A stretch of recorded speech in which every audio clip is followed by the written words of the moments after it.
So I think I've solved most of my power issues. Um, I added a couple of more magmatic dynamos, and it seems to have helped quite a bit. But what I've noticed, first of all, as you can see, I've completed all of this. Um, got everything connected, with the exception of the monitors, and I'll talk about that in just a second. But I have the 3 smelteries set up. They're all connected. Um, they're pulling from the chest over here, and we're actually going to clean that up because I realized now that they're all empty, I don't need but really just one. So I think I'll fix that up here shortly. But everything's connected, everything is filtering, everything's flowing out into the basins like it should. The monitors are already in place, they're locked.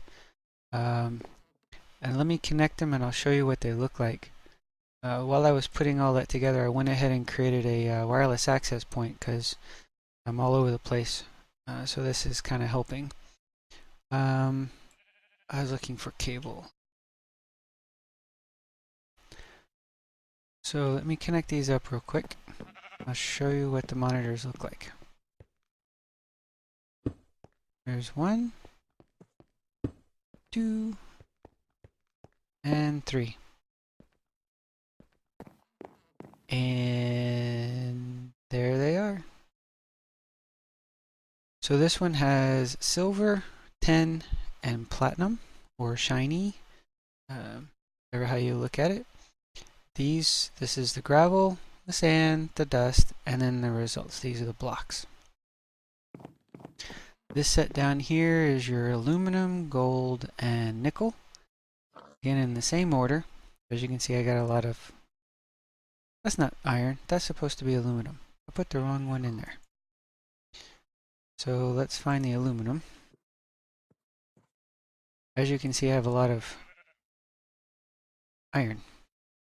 So let's unlock. So that's a shift right click with the crescent hammer. Right click with the block in your hand and it'll show it to you. And then we'll lock it back in place. So it's a shift right click with the hammer again. Alright. So you can't change them once they're locked. So alright, so let's put that back along with the cable. Don't need that right now. And I have a lot of tin. Let's look at the last set down here. So we have iron, copper, and lead. And again, you can see we have quite a bit of iron. Alright, so let me show you how filter.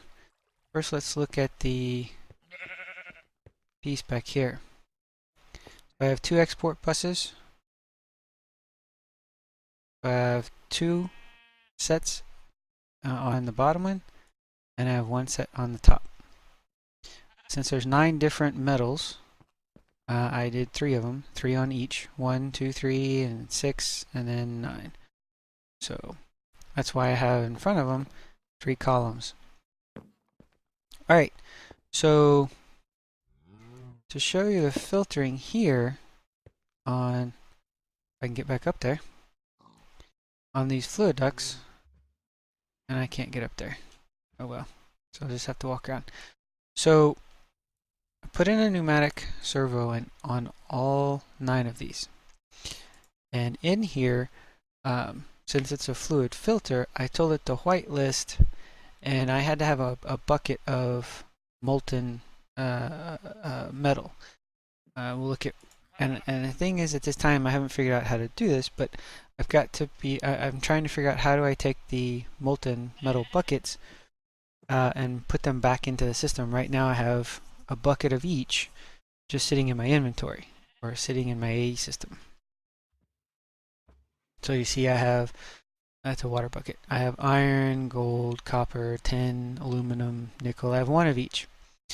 So you take this and with an empty hand get in here, and then you right click, clear that out, and you right click with it and it puts that there. Okay, let's, and I did that for each one of these, and I put in a cover so that I can separate these out so they're all individually going into their own basin. So that and then I've got a basic import down here, so it's pulling it into the system. So I did that on each one of these, so they're all filtered and everything comes out like it's supposed to. So like I mentioned earlier, I'm going to go through and basically take this to where it's just one import bus down there at the end with the packager, because I don't see any point in us having 8 of these iron chests like that. And that's full, so that's not going anywhere for right now. I've got this turned off because, like I said, I was having some issues with energy. One of which was not only magmatic dynamos, but also lava flow, because a lot of the lava was being taken up over there, and it needed to come in over here, and so forth. So right now, this is our catch-all, because each one of these are filtered. So this is the one that has the packager on it. So everything that's in here, when there's 4 of them, goes to the auto packager and goes in here as a block. So if I take this off, I don't need to take it off. What I need to do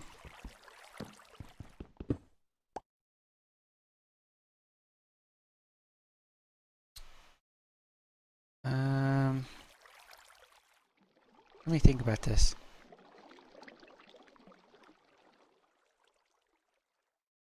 Let me go look at it underneath. Oh, by the way, I also made a couple of elevators. I've got an elevator over there and an elevator over here. And you also notice I replaced these with the impulse item ducts. As these were going, this was getting backlogged, so I put in these impulse item ducts, so it would go faster. And I'll show you how much we've gathered so far. Remember, we did the deep storage units down. I lined them up back here, and I've got monitors in front of each one of them showing me how much sand, dirt, oak wood, and stone that I have. I've added a few more drive bays with drives in them, and yeah, I've still got these igneous extruders over here. So, alright, so let's look up here. What do we have? Okay, we have that. Each one of these, so there's 3 that going in here.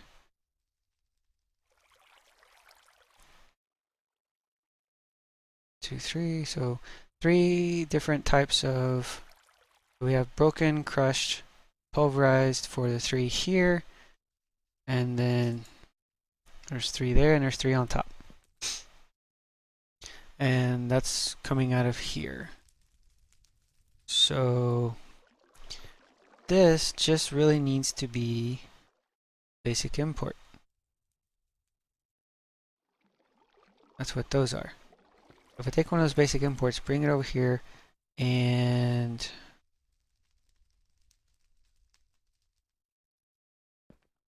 could bring it out and connect it over here. Alright, I'll think about that and we'll come back to it. Alright. Let's take these, this one, this one, this one. Take all of these buckets.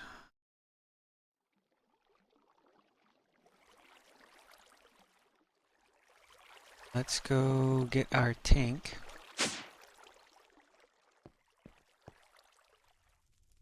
Make that an output.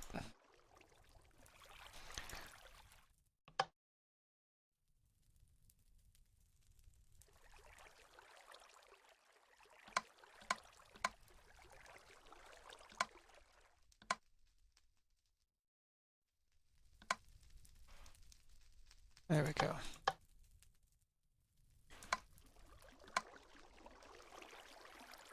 All right.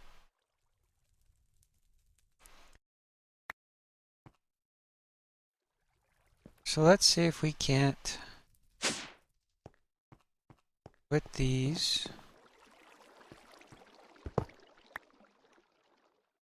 back into here.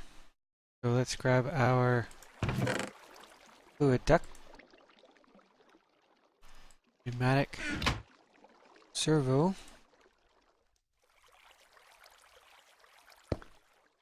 put that in there.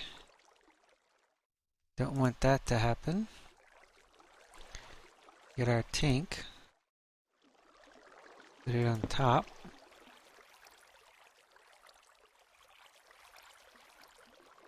Leave it like that.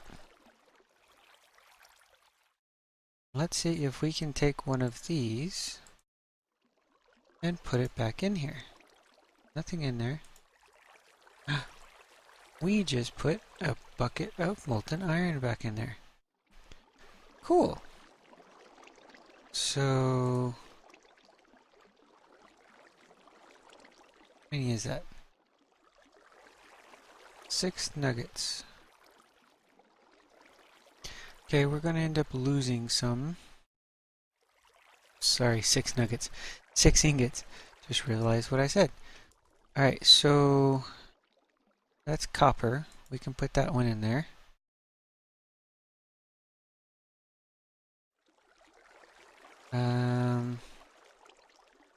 Let's do lead next.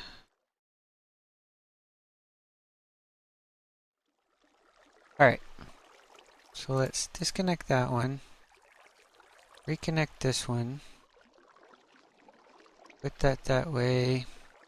Put in our pneumatic servo.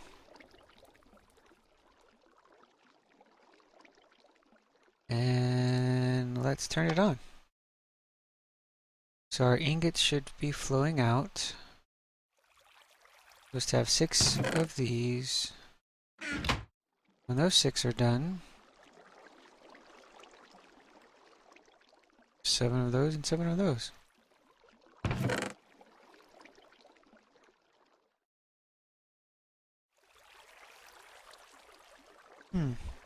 Interesting.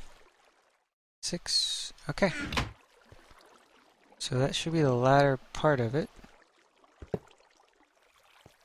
So let's take these 2 again.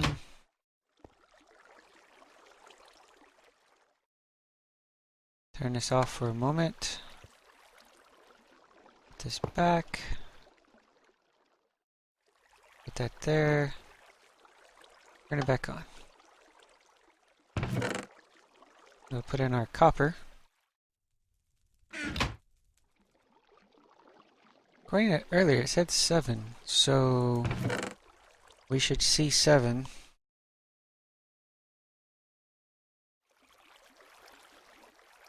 Okay, that's all of the copper. Obviously, that's a little bit left, so take that out.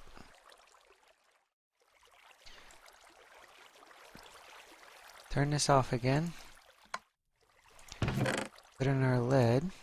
Or, sorry, put in the table again. Ingot cast. Turn this back on. And our lead should be coming out. Alright, so I'm going to do this for the other 6. And I should actually be able to empty all my buckets. I found this tip on a website, so it's a good tip. Alright, I'll come back here in a minute after I'm done. So I found out something rather interesting. You can actually take the bucket, given the same setup we have here, and instead of it going into the smeltery, we can actually have it go into, or directly go into, the casts. So I thought that was kind of interesting. I thought I'd show it to you. We'll do it here one more time. You still have to break it because obviously there's not a full ingot set of ingots in there. So, show you here again. That there. That there. We'll put our nickel in the bucket. I'm sorry, put our nickel into the tank. Automatically goes out. And it's making the ingots. Didn't have to continue to smelt it or anything, so that's good. Thought that was interesting, so I thought I'd show you. Today's going to be a little bit of a short episode, so hopefully you don't mind. So I hope you have a wonderful day, and we'll see you in the next episode. Thank you.